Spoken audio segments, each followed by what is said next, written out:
Introduction of exercise 10.5। ठीक है बच्चा, ठीक है, यानी कि chapter number 10 class 9 math NCERT. ठीक है, बातें करते हैं, ठीक है ना। कुछ बातें फटाफट से देखेंगे, है ना, ठीक है, ताकि हम बातों को बेहतर से बेहतर समझ पाएं, है ना, ठीक है ना। चलिए बस करिए, अब लिखना बंद कर दीजिए, ठीक है ना। हमने टोटल, मैंने आपसे क्या कहा था इस चैप्टर को स्टार्ट करने से पहले, मतलब जब हमने चैप्टर स्टार्ट करा था, ठीक है ना, तो ये चैप्टर कौन सा है, चैप्टर नंबर 10। इस चैप्टर में टोटल कितनी प्रमेय है बच्चा, 12 प्रमेय, है ना। और अब तक, हाँ, और अब तक हम कितनी प्रमेय पढ़ चुके हैं, कितनी, अब तक हमने कितनी प्रमेय पढ़ चुके हैं, 7 प्रमेय पढ़ चुके हैं, और हमें 5 प्रमेय और पढ़नी है। सही बात है ना, ठीक है। तो बातें करते हैं, टोटल कितनी प्रमेय है, 12, और समझते हैं किसमें है क्या क्या, ठीक है ना। अगर आपने गौर करा होगा तो बहुत ज़्यादा कुछ खास था नहीं, है ना। थोड़ी सी प्रमेय को आप ध्यान से देख लेंगे कैसे सिद्ध करते हैं, फिर उसको सवालों पे कैसे अप्लाई करते हैं, ये सबसे ज़्यादा इंपॉर्टेंट है। और अगर आपने देखा, जैसे अगर कोई 2 त्रिभुज बन रहा होता था तो उसमें क्या हो रहा था, देखो एक बात बताऊँ, जो बातें आपने पढ़ी है उसको दोबारा से रिवाइज मारना, ये बड़ा इंपॉर्टेंट होता है ना। नहीं तो मैं ऐसे मैं तो चला जाऊंगा, फिर कहानी हो जाएगी खत्म। तो बातें समझते हैं, ठीक है ना। अब देखो फटाफट से, ठीक है ना। अगर हम इस चैप्टर की बातें करें, है ना, ठीक है, अब मैं थोड़ी सी फॉर्म में पढ़ाऊंगा, ठीक है ना, क्योंकि बहुत ज़्यादा समय मैंने ले लिया, ठीक है ना। अगर मैं इस चैप्टर की बातें करूँ तो ये क्या कहता है कि ज़िंदगी में अगर आपके पास कभी कोई एक वृत्त है, क्या है बच्चा, अगर आपके पास कोई एक वृत्त है ना, ठीक है, आज वृत्त कैसा भी बने, है ना, ठीक है, मैं ज़्यादा देखो, ठीक है, अगर आपके पास क्या कोई एक वृत्त है ना, ठीक है, आपके पास कोई एक क्या है, वृत्त है ना, ठीक है ना। अगर आपके पास कोई एक वृत्त है ना, ठीक है, अगर आपके पास क्या है, कोई एक वृत्त है, तो ये क्या कहते हैं, ये कहते हैं कि अगर इस, आप चाप समझते हो, आर्क, इस वृत्त को अगर हम यहाँ से क्या करें, ऐसे काट दें तो ये क्या हो जाएगा, आर्क हो जाएगा। क्या हो जाएगा, आर्क, यानी कि चाप। चाप क्या होता है, ऐसे आपने गोला प्रकार लगाया और ऐसे घुमा दो, ठीक है ना, तो आर्क हो गया। अगर आपने आर्क काटा, सही बात है, ये वृत्त का क्या है, केंद्र। अगर आपने आर्क बनाया तो ईमानदारी से बताओ इसमें कितनी आर्क है, 2 आर्क है। एक को कहेंगे लघु चाप और दूसरे को क्या कहेंगे, दीर्घ चाप। इसका ये मतलब है, हाँ, यानी कि माइनर आर्क और मेजर आर्क। मेजर मतलब बड़ा, मेजर मतलब बड़ा, ठीक है। ये क्या कहते हैं, अगर किसी वृत्त में, है ना, अभी प्रमेय पे आते हैं, पहले इसको समझते हैं, ठीक है। ये हमसे क्या कहते हैं, अगर किसी वृत्त में 2 बराबर चाप हैं, क्या है, 2 बराबर चाप हैं, है ना, ठीक है। एक चाप ये ले लिया, मान लेते हैं, एक कौन सा ले लेते हैं, ये ले लेते हैं। अगर करिए कि किसी वृत्त में 2 बराबर चाप हैं, है ना, तो उनसे जो केंद्र पे जो कोण बनेगा वो क्या होगा, बराबर होगा। आपको क्या लग रहा है इसमें कौन सी बहुत बड़ी बात इन्होंने कह दी, ये कोई बहुत बड़ी बात है। अरे बराबर चाप है तो केंद्र पे बराबर कोण बनेगा, जाहिर सी बात है, ठीक है ना। अगर मैं कह दूं ये क्या है, ए है और ये क्या है, बी है, और इसको क्या कह दूं, ये सी है और ये डी, केंद्र क्या है, ओ है ना, ठीक है। अगर मैं ये कह दूं कि इफ ए बी, अब तो चाप को कैसे लिखते हैं, ठीक है ना, इफ यदि ए बी ऐसे, है ना, अगर चाप ए बी जो है वो किसके बराबर हो बच्चा, सी डी के बराबर हो, तब देन क्या हो जाएगा, तब क्या हो जाएगा, तब एंगल ए ओ बी बराबर क्या हो जाएगा, एंगल सी ओ डी। अच्छा पता है सबसे खास बात इसमें क्या है कि इसमें जो मैं प्रमेय पढ़ाऊंगा ना, आपको एक को सिद्ध नहीं करना, एक भी प्रमेय सिद्ध नहीं करनी है, खाली आपको ऐसे बताऊंगा और आपका काम हो जाएगा। सही बात है। अब सुनो, इसमें थोड़ा सा एक छोटा सा लॉजिक और है ना, ठीक है। अगर हमारे पास एक वृत्त है, क्या है, वृत्त है ना, अगर हमारे पास एक वृत्त है और हमने कहा भैया ये एक चाप है, क्या ये इसका केंद्र है, और ये एक चाप है, क्या है, एक चाप, और दूसरा चाप मान लेते हैं यहाँ पे, हाँ या ना, सही बात है। अब ये कहते हैं हम, अगर हाँ इसको देखो, आपने एक शब्द मैंने आपको बताया सर्वांग सम, क्या बताया था, सर्वांग सम। सर्वांग सम मतलब कि किसी एक चीज पे अगर आप दूसरी चीज रख दें तो पूरी तरीके से क्या ढक ले। अगर आप इस चाप को उठा के इस चाप पे रख देंगे तो पूरी तरीके से क्या है, अगर चाप सर्वांग सम होते हैं तो उसकी जीवाएं भी क्या होती हैं, बराबर होती हैं। जैसे जीवाएं क्या, अगर मैं यहाँ से यहाँ क्या करूँ, मिला दूँ, और इसको भी क्या करूँ, मिला दूँ, मतलब कि ये हो गया ए बी और ये क्या हो गया सी डी। अगर चाप बराबर है तो जीवाएं बराबर होंगी, जीवाएं बराबर है तो चाप बराबर, इसमें कौन सी बड़ी बात है ना, ठीक है। अगर मैं आपसे कह दूं, ठीक है ना, सुनो कि इफ चाप कौन सा है बच्चा, ए बी है, होता है क्या है कि छोटी छोटी बातें इंसान को महान बनाती हैं। लोग क्या करते हैं, लोग बड़ी बड़ी चीजों के पीछे भागते हैं ना, ठीक है। आपका नाम सब लोग लेने लगेंगे। चलिए बातें करते हैं, ठीक है। देखो तो इन्होंने क्या कहा कि अगर इसके चाप क्या है, बराबर है, अगर चाप जो ए बी है वह चाप सी डी के क्या है, इक्वल है ना, ठीक है, तब क्या होगा, तब क्या होगा, देन ए बी बराबर सी डी होगा, हाँ या ना। इन्होंने यही कहा है ना, ठीक है। जैसे हमने यहाँ से एक बाइक खींच लिया है ना, ठीक है, यहाँ से क्या खींच लिया, यहाँ से, और यहाँ से जीवा खींच लिया है ना, ठीक है। इसी का रिवर्स प्रोसेस मार देते हैं है ना, ठीक है। ये तो बड़ा छोटा लग रहा है, ठीक है, दोनों को बराबर करते हैं।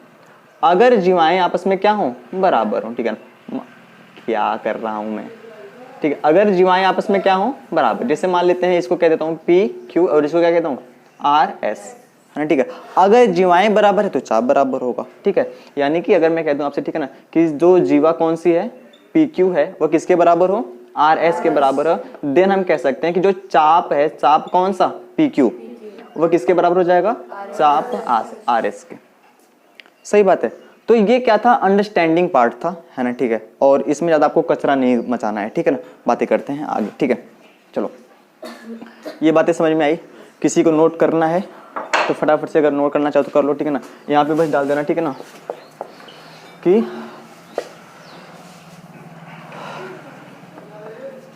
ठीक है, पहले ये बात लिखना है, पहले ये बात, ठीक है ना। इसको कैसे लिखोगे, कैसे लिखोगे, कैसे, इसको बात को यहाँ लिखना, ठीक है ना, हैशटैग करके, ठीक है ना। अगर जीवाएं बराबर हैं तो चाप बराबर होगा, ऐसे मत लिखना, पहले ऐसे लिखना, अगर चाप बराबर है तो जीवाएं बराबर होंगी, अगर चाप बराबर हैं, ये दिख रहा है कि नहीं वीडियो में, मार्कर दिख रहा है कि नहीं दिख रहा, अगर चाप बराबर है तो जीवाएं बराबर होंगी, जीवाएं बराबर होंगी, है ना, ठीक है। और यदि ठीक है, जीवाएं बराबर हैं तो चाप बराबर होगा, ठीक है ना।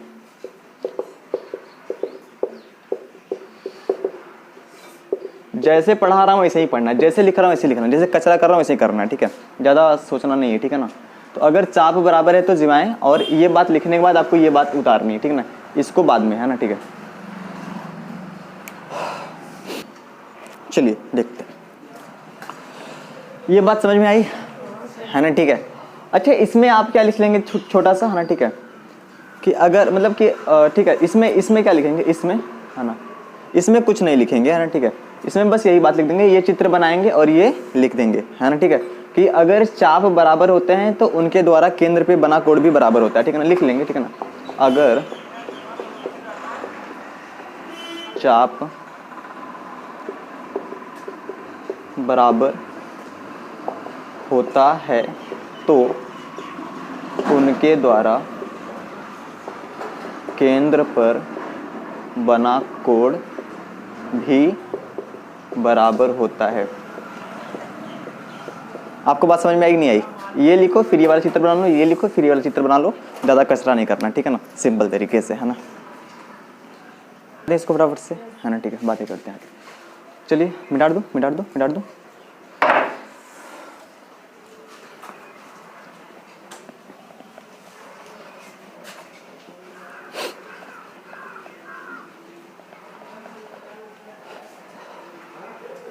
कितने लोग नहा के आते हैं? हाँ, वैसे दिक्कत नहीं है, नहा के आए चाहे ना आए, है ना।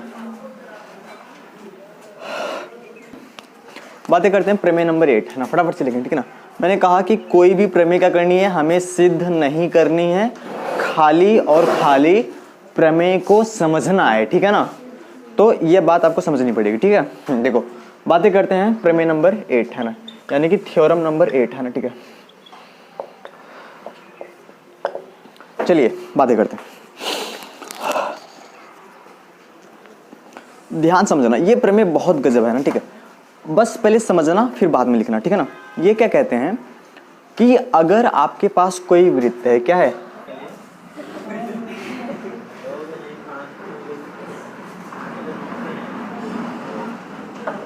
जाए घर पे हाँ जाए घर बस इससे अच्छा नहीं बनाऊंगा, ठीक है। जाए ये कहते हैं कि अगर जिंदगी में आपके पास कोई एक वृत्त है और आपने एक चाप लिया, क्या लिया, अगर आपने इस चाप से किस पे क्या बना दिया, केंद्र पे कोण, ठीक है। अगर आपने इस चाप से केंद्र पे कोण बना दिया है ना, ठीक है, और इसी सेम चाप से वृत्त के शेष भाग पर, मतलब कि इसको छोड़ के, है ना, अगर आपने इसी चाप से कहीं और पर भी क्या बना दिया, कोण बना दिया, तो यकीन मानो जो केंद्र का कोण है इस कोण से दोगुना होएगा। क्या होएगा, आपको सिंपल लैंग्वेज में बात समझ में आई कि नहीं आई, है ना।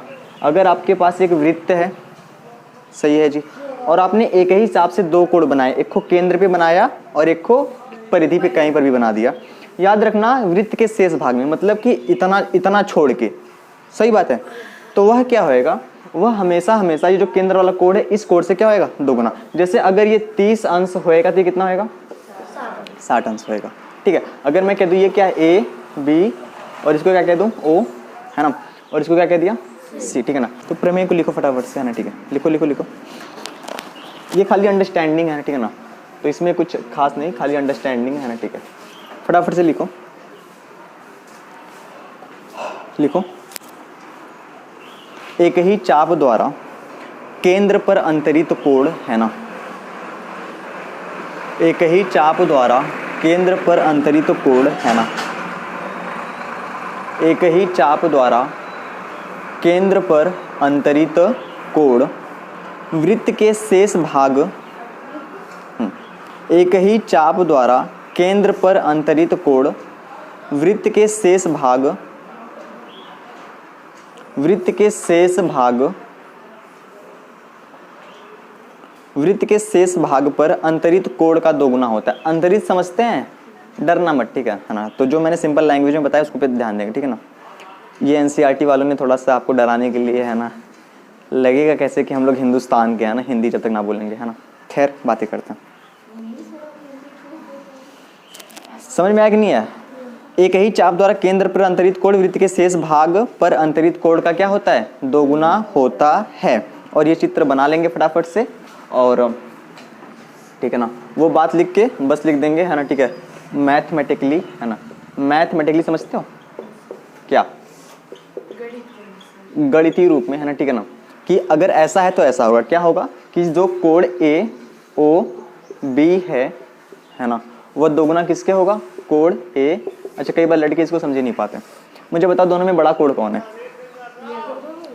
दोनों, ये वाला कोण बड़ा है ना। अभी ये बीच में क्या बता रहा है कि ये बराबर है, पर एक्चुअली में बराबर है क्या, नहीं है, ये बड़ा है, तो इसको अगर इसके बराबर होना पड़ेगा तो यहाँ पे हमें क्या देना पड़ेगा, 2। यही कहा जाता है ना, ठीक है, कि केंद्र का कोण दोगुना होता है परिधि वाले कोण से। फटाफट से नोट डाउन करेंगे, बातें करते हैं आगे। आपको भी समझना, जब आप सुबह उठते हो ना, वो एक अलग चीज होती है ना, ठीक है।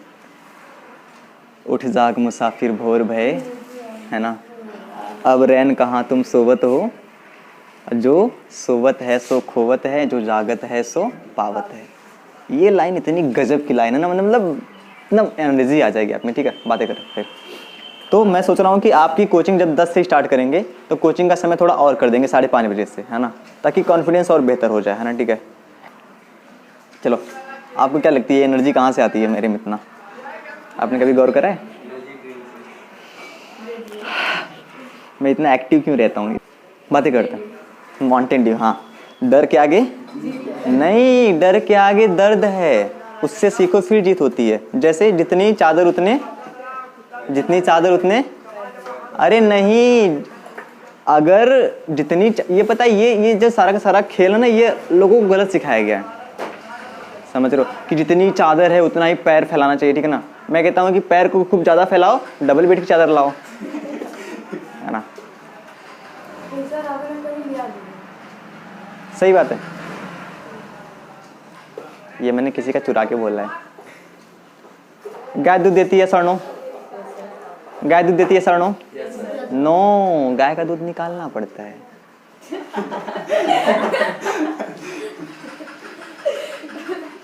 मुर्गी अंडा देती है सर नो? मुर्गी अंडा देती है। ठीक है, तो है ना, ऐसी बातें सर वो लाके हम लोग के हाथ में लाके देना पड़ता है ना, है ना। भाग जाओ बट, है ना। प्रमेय 8 समझ में आया? आप ध्यान से देखो, आपको एक बात सिखा रहा हूँ, बहुत प्यार से, बहुत प्यार से, बहुत प्यार से, मतलब बहुत ज़्यादा प्यार से, ठीक है ना। यहाँ पे मैंने ऐसे करा है और यहाँ पे हमने कैसे करा है, यहाँ पर भी हमने ऐसे करा है ना। अब अगर मैं आपसे कहूँ, मैंने अभी अभी आपसे कहा था कि अगर हम एक चाप से, ध्यान समझो, ठीक है, इस बात को फटाफट से मिटाता हूँ, ठीक है, और आपको समझाता हूँ, ठीक है। ये इसमें फंस क्यों रहा है, ठीक है, फटाफट से आपको समझाता हूँ, बहुत ध्यान से, बहुत ध्यान से, बहुत ध्यान से, ठीक है। गजब की बात, ऐसी बातें जो मैं आपको सिखाऊंगा, ठीक है, ध्यान से, है ना। जैसे मैंने यहाँ पे खींच दिया ना, ठीक है, एक वृत्त, है ना, हाँ या ना, समझना बहुत ध्यान से, ठीक है ना। हमने आपसे कहा कि अभी हमने क्या करा, इस चाप से केंद्र पे कोण बनाया और इस चाप से परिधि पर भी कोण बनाया। तो अगर हम इस चाप की बात ना करें, अगर हम कह रहे हैं हम इसको ना देखें, क्या करें, इसको ना देखें, हम इस चाप को देखें। किसको देखें? इस चाप को, बड़े वाले चाप को। इसे भी तो कोण बना सकते हैं, यस और नो? तो अगर हम इससे कोण बनाएं, इस चाप से केंद्र पे कोण कैसे बनेगा? This is our question. क्या नहीं बनेगा? ऐसे ही बनेगा, यस और नो? पर वो कोण कौन सा होगा? ये वाला। समझ रहे हो? आपको क्या लग रहा है, इस चाप से तो ये वाला कोण बनेगा ना, ये तो इसी से बना है, यस और नो? तो आप समझो, अब मैं कह रहा हूं अगर बड़ी चाप से हम क्या कर रहे हैं, केंद्र पे कोण बना रहे हैं, तो शेष भाग कौन सा बचा? शेष भाग कौन सा बचा? ये वाला।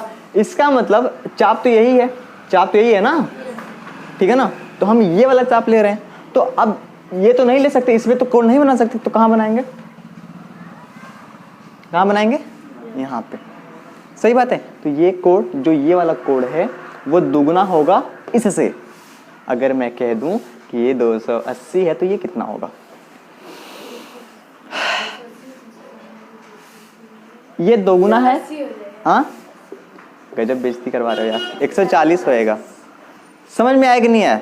तो देखो, अगर ऐसा है ना, तो कोण भी कैसा बनेगा? ऐसा बनेगा। ये दिख रहा, ऐसा तो ऐसा, ऐसा तो ऐसा, हाँ या ना। जब हमने दीर्घ चाप लिया है तो केंद्र पे ऐसे कोण बनेगा।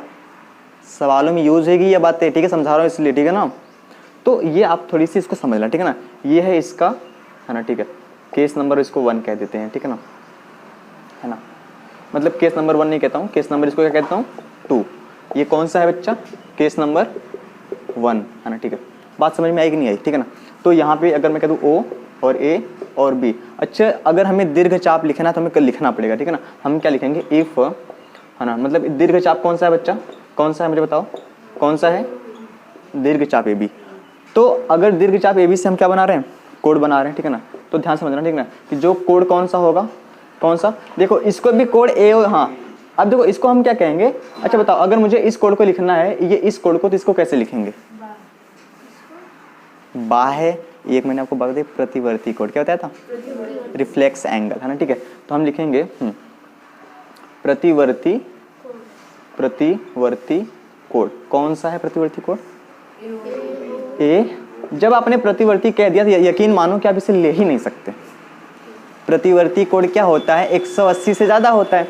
अब मुझे बताओ ईमानदारी से, ये 180 से ज्यादा है कि नहीं है? अरे यार, जाहिर सी बात है ना, ठीक है। ये तो बहुत कम है, छोटा सा है, ठीक है ना। तो प्रतिवर्ती कोण AOB, है ना, ठीक है, ये दुगना होगा किसके? कोण AOB के, हाँ है ना। और जब मैं खाली सॉरी AOB नहीं, ACB के, है ना। अब मुझे बताओ, इसको ध्यान से देखो और इसको ध्यान से देखो। अभी ये दोनों कोण बराबर हैं, पर एक्चुअल में ऐसा है क्या? नहीं है। ये बड़ा है और ये क्या है? छोटा है। तो अगर इसको इसके बराबर होना पड़ेगा, ये बराबर वही बता रहा है, तो हमें इसके पास क्या लगाना पड़ेगा? 2। अब ये हो गया है कि केंद्र पे बना कोण, इसका क्या मतलब, केंद्र पे बना कोण परिधि पर बने कोण का क्या होता है, दोगुना होता है, ठीक है ना। तो ये आप केस सेकेंड फटाफट से नोट करेंगे, है ना, ठीक है, हाँ तुरंत, है ना, ठीक है। अगर बात समझ में आई हो, कैमरा हिल गया था मेरा, तो बहुत अच्छी बात है, वरना आप लोगों को उठा के फेंक देंगे बाहर, और क्या, इसके अलावा दूसरा चारा ही नहीं है। तीसरे केस की बातें कर लेते हैं फटाफट से, है ना, ठीक है। तीसरा केस क्या हो, चाप छोटा हो भी सकता है, बड़ा भी हो सकता है। अगर चाप बराबर हो जाए तो, ये तो किसी ने पूछा ही नहीं हमसे, है ना, ठीक है। अगर चाप क्या हो जाए, बराबर हो जाए तब, है ना, ठीक है। जैसे हमने आपसे कह दिया भैया, भैया नहीं कहेंगे जैसे हमने कहा आपसे, ठीक है ना, कि ये हमने चाप यहाँ से ले लिया, हाँ या ना, बताओ दोनों चाप, ये वाला चाप और ये वाला चाप दोनों आपस में क्या है बाबू, बराबर। इसको ये भी कह देता हूँ, हाँ या ना। एक केंद्र पे कैसे कोण बनाएंगे, तो सीधा सी बात है ना, ठीक है। आप खुद समझो, जैसे फॉर एग्जांपल अगर मैं थोड़ी सी आपको समझाऊं, है ना, ठीक है। मान लेते हैं कि हमने चाप लिया था यहाँ पे, कहाँ पे लिया था, यहाँ पे, है ना, ठीक है। और यहाँ से कोण बना रहे थे, कहाँ से, एक, है ना। मैंने इसको ऐसे पकड़ के क्या करा, फैला दिया, है ना। तो कोण कैसे बनेगा, कोण कैसे बनेगा, तो दोनों तरफ वही बनेगा, ये भी 180 अंश और ये भी 180 अंश, है ना। तो इसका मतलब ये है कि अगर चाप बराबर है तो कोण क्या होते हैं, बराबर होता है। और यहाँ पे आपको एक नई बात सीखने मिली, कभी भी जिंदगी में याद रखना, अगर आपने ये बताओ, अगर मैं इतना वृत्त मिटा दूं, ध्यान से समझना, बहुत ध्यान से, बहुत ध्यान से, इतना वृत्त, तो ये क्या हो गया, अर्धवृत्त। और अर्धवृत्त का कोण हमेशा समकोण होता है। क्या होता है जिंदगी में, आप कभी भी अगर आप एक कोण अर्धवृत्त से बना रहे हैं, क्या बना रहे हैं, तो जो अर्धवृत्त का जो कोण होता है हमेशा हमेशा क्या होता है, समकोण होता है। अर्धवृत्त का कोण क्या होता है, समकोण होता है। ये बात आपको सीखनी है, ठीक है ना। अगर आपका मन, आप अगर इसको ऐसे भी बना दो, कैसे भी बना दो, ठीक है, ये कोण कितना होएगा, 90 अंश, मतलब कि इससे बना हुआ कोण वो 90 अंश होगा ही होगा। अर्धवृत्त का कोण समकोण होता है, ठीक है ना। तो ये केस नंबर तीसरे में आप लिखना, ठीक है ना, फटाफट से इसको भी नोट करो ना। अर्धवृत्त का कोण समकोण होता है। चलिए बातें करते हैं, ठीक है। अर्धवृत्त का कोण समकोण होता है, ठीक है ना। इसको फटाफट से नोट कर लो, है ना, बातें करते हैं आगे। ये समझ में आया, बातें करते हैं प्रमेय नंबर 9।